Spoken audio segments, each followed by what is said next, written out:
Muy, pero muy buenos días. Ya estamos en reflexiones al comenzar el día y seguimos con nuestra serie Venga a tu reino, viviendo entre lo sobrenatural y lo eterno. Hoy con el tema El reino de Dios es poder. Dios ha dado al hombre una poderosa facultad, el habla, que le permite comunicarse con el prójimo y lo más maravilloso, con Dios. Podemos hablar con Dios, por supuesto que esto es posible a través de la oración. Dios no solo ha dado al hombre la facultad del habla, sino la capacidad de construir lenguas, idiomas, dialectos. Hoy en día no se sabe con exactitud cuántos idiomas se hablan en el mundo. Se calcula que pueden ser entre 3.000 y 5.000 lenguas.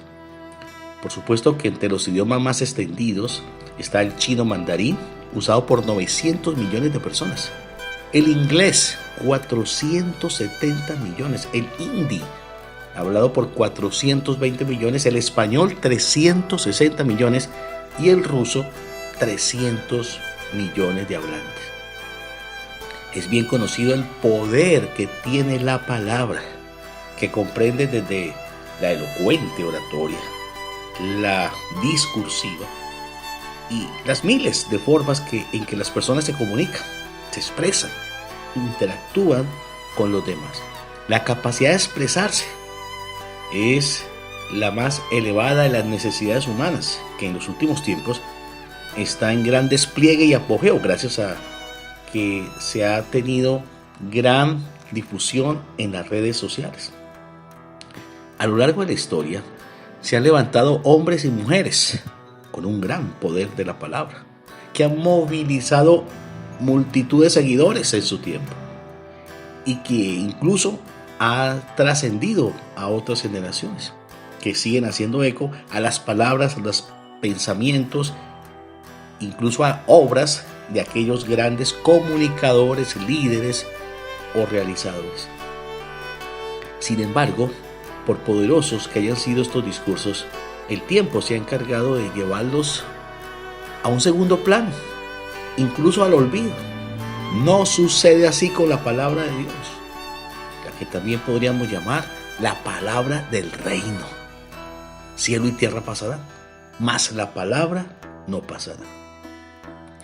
Hay una gran diferencia entre la palabra del hombre, así haya tenido gran impacto y poder de influencia, y la palabra de Dios, que es eterna, única, santa, inerrable, transformadora, y en la cual reside todo el poder de Dios. En el escenario griego, donde los pensadores querían callar con sus malos razonamientos la predicación de los apóstoles, Pablo los silenció a ellos, afirmando: porque el reino de Dios no consiste en palabras, sino en poder. Y ante esta realidad, cualquier intento humano por silenciar la palabra de Dios sería fallido, porque nada puede hacer el hombre ante el poder de Dios. Como también escribe Pablo, porque los judíos piden señales y los griegos buscan sabiduría, pero nosotros predicamos a Cristo crucificado. Para los judíos ciertamente tropezadero y para los gentiles locura. Mas para los llamados, así judíos como griegos, Cristo, poder de Dios y sabiduría de Dios. 1 Corintios 1, 22 al 24. En la génesis de la iglesia del primer siglo, los discípulos del Señor fueron perseguidos, encarcelados. ¿Cómo ellos silenciaban a quienes les perseguían? Porque nada podían hacer ante la evidencia del poder de Dios manifestándose en ellos, aquellos detractores. Dicen las Escrituras: y por la mano de los apóstoles se hacían muchas señales y prodigios en el pueblo, y estaban todos unánimes en el pórtico de Salomón. De los demás, ninguno se atrevía a juntarse con ellos, mas el pueblo los alababa grandemente, y los que creían en el Señor aumentaban más y más, gran número, así de hombres como de mujeres, tanto que sacaban los enfermos a las calles y los ponían en camas y lechos, para que al pasar Pedro, o al menos su sombra, cayese sobre alguno de ellos. Y aún de las ciudades vecinas, muchos venían a Jerusalén trayendo enfermos y atormentados de espíritus inmundos, y todos eran sanados. Hechos 5, 12 al 16. Por esos días, Pedro y Juan fueron encarcelados, puestos en la cárcel. Los judíos estaban enfurecidos, querían matarlos. En su defensa se levantó Gamaliel, un venerable doctor de la ley, respetable judío, quien dijo: os digo, apartaos de estos hombres, dejadlos, porque si este consejo o esta obra es de los hombres, se desvanecerá, como ha sucedido con otros que se han levantado. Mas si es de Dios, no la podréis destruir.